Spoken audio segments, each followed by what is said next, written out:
అక్కడే ఆ బిల్డింగ్లు మళ్ళీ కొత్త కట్టడం ఏమి ఉండదు. అడ్మినిస్ట్రేషన్ అంతా అక్కడి నుంచినే నడుస్తుంది. అదనంగా ఈ ఊళ్ళు మూడు కలుపుతాము అని చెప్పాలి. అలా అర్థమయ్యే విధంగా చెప్పడానికి జగన్ నిరాకరిస్తున్నాడు. ఇదే జగన్ పట్టించుకోవట్లా.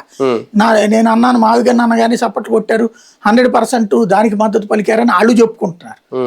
అదే సందర్భంలో వ్యతిరేకిస్తున్నారు అని అన్నాను నేను మావిగన్ అనే పేరును వ్యతిరేకిస్తున్నారు కానీ ఊరు విస్తరించి ఉండాలని జనం కోరుకుంటున్నారు.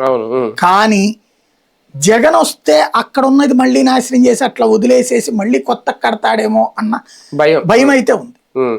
మళ్ళీ మొదటి నుంచి ఇది బిగిన్ చేస్తే దండగ కదా అనేటటువంటి ఫీలింగ్ ఉంది. ఆ భయం, ఆ ఫీలింగ్ అమరావతి రైతుల్లో కూడా ఉన్నట్టుంది. ఎందుకంటే అక్కడ బాబు గారు వస్తారా జగన్ వస్తాడనే సెకండరీ. మా నిర్మాణాలు ఆగిపోకూడదు, మేము ఇచ్చిన భూములకి మా పొలాలకి న్యాయం జరగాలంటే ఇది కంటిన్యూ అవ్వాలి.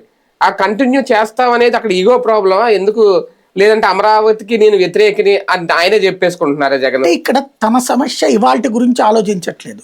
ఇవాళ రాబోయే 25-30 ఏళ్ళే ఇద్దరు చూసుకుంటున్నారు.